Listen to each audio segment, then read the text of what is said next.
Hello નમસ્કાર મિત્રો, આપણી યુટ્યુબ ચેનલ ગુજરાત જીકે ગુરુ પર હું પંકજ કંજરિયા તમારું હાર્દિક સ્વાગત કરું છું। આજરોજ તારીખ 21/2024ના રોજ શિફ્ટ નંબર 1નું પેપર લેવામાં આવ્યું સવારે 9થી 11 વાગ્યાના ગાળામાં। તો આ શિફ્ટની અંદર કેવા પ્રશ્નો પૂછાયા છે, કયા ટોપિકમાંથી પ્રશ્નો પૂછાયા છે, કેવા પ્રશ્નો હતા, તો આ વિડીયોની અંદર આપણે જોશું। આજે વિડીયોની અંદર જણાવેલ જે પ્રશ્નો જે છે તે વિદ્યાર્થીઓ દ્વારા જે ઓનલાઈન પેપર લેવામાં આવ્યું તો એની સ્મૃતિ આધારિત એટલે જેમને યાદ રહ્યા છે એના આધારે આપણે આ વિડીયો બનાવ્યો છે। ઓકે, અને એમાં કોઈ ક્ષતિ રહેવાના પણ કારણો હોઈ શકે છે। ક્ષતિ પણ હોય તો તમે કોમેન્ટની અંદર જરૂર બતાવજો। તો ચાલો આપણે જોઈએ પ્રશ્નો।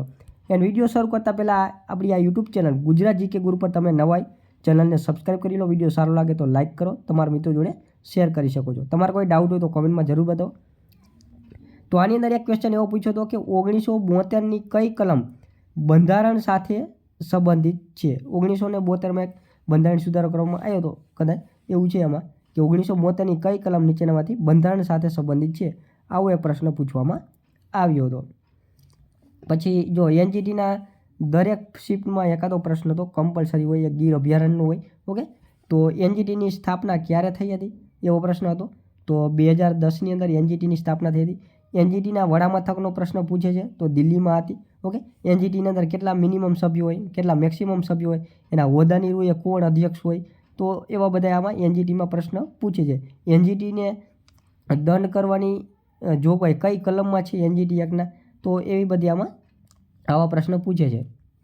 સૌથી વધુ મગફળીનું ઉત્પાદન કયા જિલ્લામાં થાય છે, આવો પ્રશ્ન પૂછ્યો હતો કે સૌથી વધારે મગફળીનું ઉત્પાદન કયા જિલ્લામાં થાય છે, તો આપણે જે જુનાગઢ જિલ્લો જે છે, જુનાગઢ જિલ્લાની અંદર સૌથી વધારે મગફળીનું ઉત્પાદન જે છે એ થાય છે।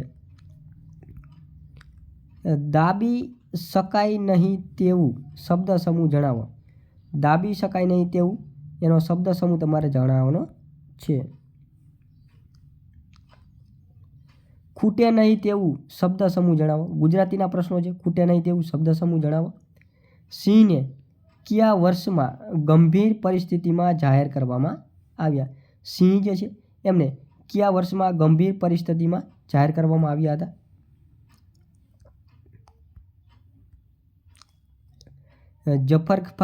જફરખાને કયા વંશની સ્થાપના કરવામાં આવી હતી। જફરખાને કયા વંશની સ્થાપના કરી હતી એવો પ્રશ્ન હતો। ઓકે, જફરખાન। ત્યારબાદ તાપી નદીનું ઉદ્ભવ સ્થાન જણાવો। તાપી નદીનું ઉદ્ભવ સ્થાન તમારે જણાવવાનું છે કે તાપી નદી કઈ જગ્યાએથી ઉદ્ભવે છે અને એનું સ્થાન આપણે જાણવાનું। તાપી નદી જે છે કઈ જગ્યાએ વહે છે। ઓકે, સાબરમતી નદીનું ઉદ્ભવ સ્થાન પણ આગળ એક શિફ્ટમાં પૂછાઈ ચૂકેલું છે। ત્યારબાદ 37મી નેશનલ ગેમ કઈ જગ્યાએ યોજાઈ ગઈ, આવો પ્રશ્ન હતો કે 37મી નેશનલ ગેમ્સ કઈ જગ્યાએ યોજાઈ ગઈ હતી। માનવ અંગ કઈ કલરની પેટીમાં નાખવામાં આવે છે। માનવ અંગ જે છે એ કઈ કલરની પેટીમાં નાખવામાં આવે છે। બે ઘરનો પરોણો ભૂખે મળે। બે ઘરનો પરોણો ભૂખે મળે, તો શબ્દ સમૂહ એનો જણાવવાનો છે। ઉન્મત્ત એની સંધિ છોડો। ઉન્મત્ત જે છે એની સંધિ છોડવાની છે। સરખર ડેમ કઈ નદી પર આવેલો છે। સરખર ડેમ જે છે એ કઈ નદી ઉપર આવેલો છે।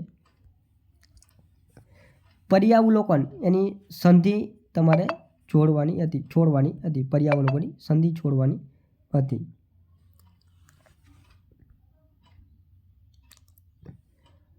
ત્યારબાદ એક ક્વેશ્ચન એવો હતો કે ગુજરાતમાં વેટલેન્ડ સાઇટ, ભારતની ટોટલ વેટલેન્ડ સાઇટ છે એના કેટલા ટકા હતી, કેટલા ટકા વેટલાઇન છે। ઓકે, આપણે ગુજરાતની અંદર કેટલા ટકા વેટલેન્ડ સાઇટ છે, લગભગ આઈ થિંક સૌથી વધારે વેટલેન્ડ સાઇટ જે આપણા ગુજરાતની અંદર જ છે।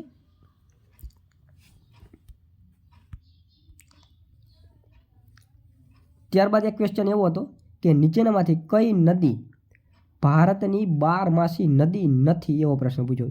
નીચે 4 ઓપ્શન આપ્યા હતા, એમાં કીધું હતું કે નીચેનામાંથી કઈ નદી ભારતની 12માસી નદી નથી। ભારતની 12માસી નદી નથી।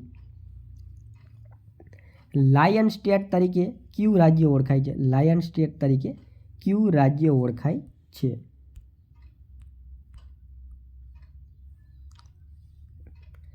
આંખની કીકી હોવું રૂઢિપ્રયોગ જણાવો। આંખની કીકીવું રૂઢિપ્રયોગ જણાવવાનું છે. પછી એસિડ વરસાદને લગતો વિધાનોવાળો એક પ્રશ્ન પૂછ્યો હતો. એસિડ વરસાદને લગતો વિધાનોવાળો પ્રશ્ન પૂછ્યો હતો. પછી પાછી ગુજરાતીમાં કહેવત પૂછી હતી કે નાચવું નહીં અને આંગણું નાનું, નાચવું નહીં ને આંગણું નાનું એવી કહેવત પૂછી હતી. ત્યારબાદ સરદાર પટેલને લગતો એક પ્રશ્ન પૂછ્યો હતો. ઓકે, સરદાર વલ્લભભાઈ પટેલને લગતો એક પ્રશ્ન પૂછ્યો હતો. ત્યારબાદ મહાત્મા ગાંધીજી છે એમને લગતો એક પ્રશ્ન પૂછ્યો હતો.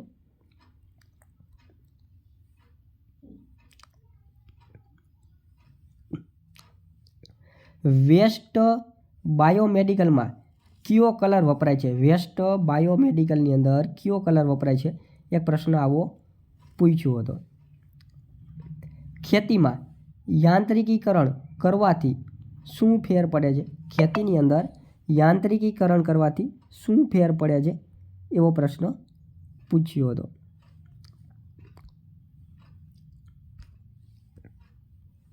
કચ્છની વસ્તી ગીચતાનો એક પ્રશ્ન પૂછ્યો હતો કે કચ્છની વસ્તી ગીચતા જે છે એને લગતો એક પ્રશ્ન પૂછવામાં આવ્યો હતો.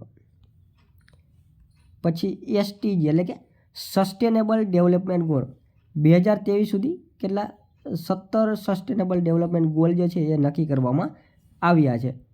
તો એમાં આ જે સસ્ટેનેબલ ડેવલપમેન્ટ ગોલ જે છે એમાં 17 અને 17મા નંબરનો અને 9મા નંબરનો ગોલ કયો છે એ તમારે જણાવવાનું છે. પ્રેરક વાક્યનો એક પ્રશ્ન પૂછ્યો તો ગુજરાતીનું એક પ્રેરક વાક્ય બનાવો, એક વિધાન આપ્યું હતું, હવે એને પ્રેરક વાક્ય બનાવવાનું હતું, એવો પ્રશ્ન હતો. પછી અલંકારનો એક પ્રશ્ન હતો કે ઉપર એક વિધાન હતું એને અલંકારમાં અલંકાર જણાવવાનો હતો, એવો પ્રશ્ન પૂછ્યો હતો. ઓકે, તો આવા પ્રશ્નો જે છે આજની આ શિફ્ટની અંદર પૂછાડા હતા. અગાઉ અથવા તો આજે તો તમે જે એક્ઝામ આપી, તમે જે શિફ્ટની એક્ઝામ આપી એ શિફ્ટની અંદર કેવા કેવા પ્રશ્નો પૂછાયા એ તમે કોમેન્ટની અંદર જરૂર બતાવો, જેથી કરીને આ ખ્યાલ આવે કે આ ફોરેસ્ટ ગાર્ડની જે ઓનલાઈન પરીક્ષા લેવામાં આવે છે એની અંદર કેવા કેવા પ્રશ્નો પૂછવામાં આવી રહે છે, જેથી કરીને બીજાને પણ આ વિડીયો છે એ ખાસ ઉપયોગી બની રહે. તો ખાસ તમે જણાવજો વિડીયોની નીચે કોમેન્ટની અંદર કે તમારી શિફ્ટની અંદર કેવા કેવા પ્રશ્નો પૂછવામાં આવી રહ્યા છે. ઓકે, અને આ વિડીયો જે છે એ તમારા મિત્રો સુધી વધુમાં વધુ શેર કરો, જેથી કરીને એમને પણ આ વિડીયો ઉપયોગી બની રહે. અને સબસ્ક્રાઈબ કરવાનું ભૂલતા નહીં, જેથી કરીને નેક્સ્ટ શિફ્ટના જે ક્વેશ્ચન જે છે એ તમને ઝડપથી આ ચેનલ ઉપર તમને મળી રહે. Okay, thank you. જય હિન્દ.